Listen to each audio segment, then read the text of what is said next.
네, 맞습니다. 사업소득 금액이 단 1원만 발생하더라도 피부양자 자격이 박탈되게 됩니다. 안녕하세요. 아마추어들의 내 돈 불리는 비법 아마네돈TV입니다. 이번 시간에는 남유민 세무사님과 건강보험료에 대해서 좀 얘기를 나눠보겠습니다. 세무사님 안녕하세요. 네, 안녕하세요. 네, 이번 시간에는 임대소득 있는 피부양자에 대해서 좀 얘기를 해볼까 하는데 연 2천만 원 이하 주택 임대소득이 있는 피부양자 2019년부터 2천만 원 이하 임대소득에 대해서도 세금을 낸다고 하는데 그러면 2020년부터는 건강보험료를 내야 하나요? 네, 맞습니다. 특히 내년부터는 주택 임대 사업을 하는 경우에는 세무서에 사업자 등록을 필수로 하셔야 돼요. 근데 이렇게 사업자 등록을 하신 분들 같은 경우에는 사업소득 금액이 단 1원만 발생하더라도 피부양자 자격이 박탈되게 됩니다. 그래서 따라서 월세 등 총 수입 금액에서 경비 등을 공제한 후의 금액이 0원이 아닌 이상은 지역 가입자로 전환된다고 생각하시면 되고요. 2019년도 소득은 2020년 11월 건강보험료에 반영이 되기 때문에 2020년 11월부터는 지역 가입자로 전환이 되고 건강보험료를 부담하셔야 된다고 생각하시면 될 것 같습니다.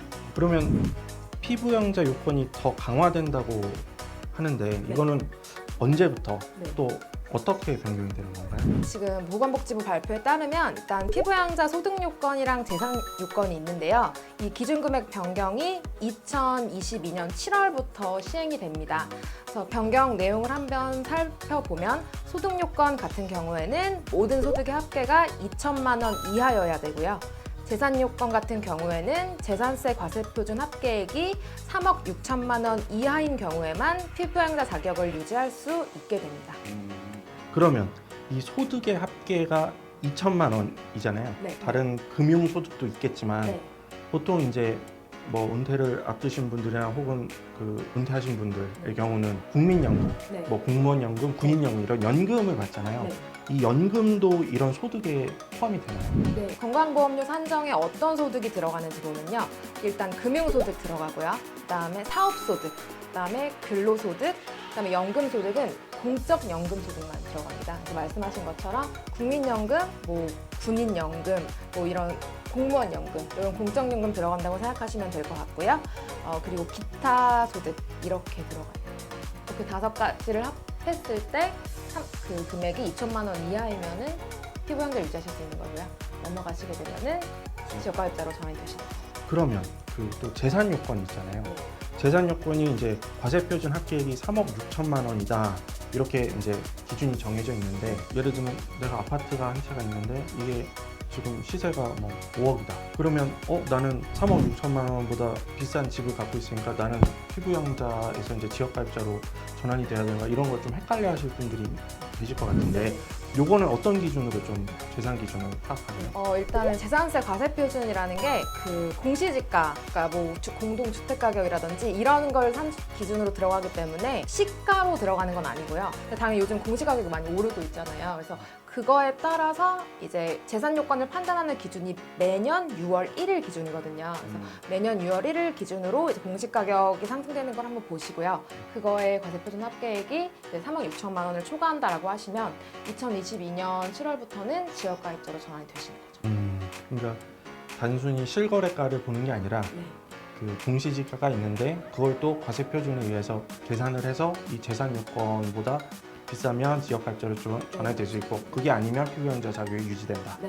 아, 알겠습니다. 이런 거는 좀 꼼꼼하게 따져볼 필요가 있겠네요. 그렇죠. 그냥 넉넉히 있다가 갑자기 건강보험료 네, 맞아요. 내라고 네. 그리고 지역가입자로 전환됐다고 그렇게 홍보가 올 수도 있잖아요. 그럼 이게 매월 내는 거니까 네. 부담이 좀 될 수도 있겠어요. 그리고 피부양자에서 지역가입자 이런 걸 이제 재산 요건이나 소득 요건을 볼 때 부부 합산으로 보나요? 아니요. 일단은 원칙적으로는 각각 보는 게 맞아요. 근데 사실 하나 주의하셔야 되는 게 피부양자로 이제 등재를 원하시는 분들이 있잖아요. 근데 예를 들어서 기혼자이신 분이 뭐 아들이나 뭐 딸의 직장 가입자인 아들이나 딸의 피부양자로 등재되길 원할 수가 있는데 기혼자가 이제 직장 가입자 피부양자로 등재될 때는 그 부부 모두가 소득 요건이 충족이 돼야 돼요.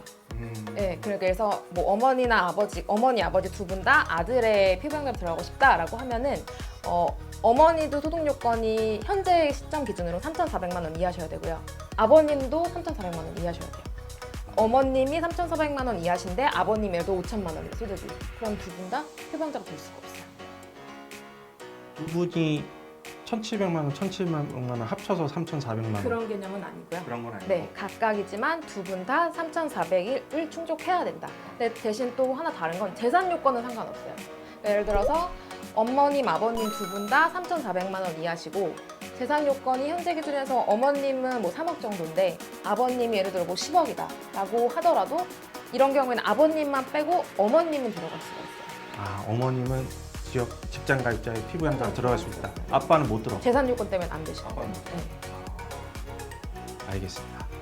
그리고 그 2천만 원 이하 분리과세 대상 주택 임대 소득 있는 사람 중에서 구청에 주택 임대 사업자 등록을 한 사람은 건강보험료 혜택이 있다. 네. 이런 게 있던데 이건 정확히 어떤 의미인가요? 2020년 12월 31일까지 구청에 주택 임대 사업을 등록하신 분들은요. 2019년부터 분리과세 2천만 원 이하 임대소득에 대해서 과세가 된다고 말씀드렸잖아요. 근데 그게 이제 소득으로 잡히다 보니까 당연히 그 건강보험료가 상승이 돼요. 소득이 올라갔으니까. 근데 이게 과세됨으로 인해서 증가하는 보험료에 대해서 일부 감면해 주겠다는 혜택이 있는데요.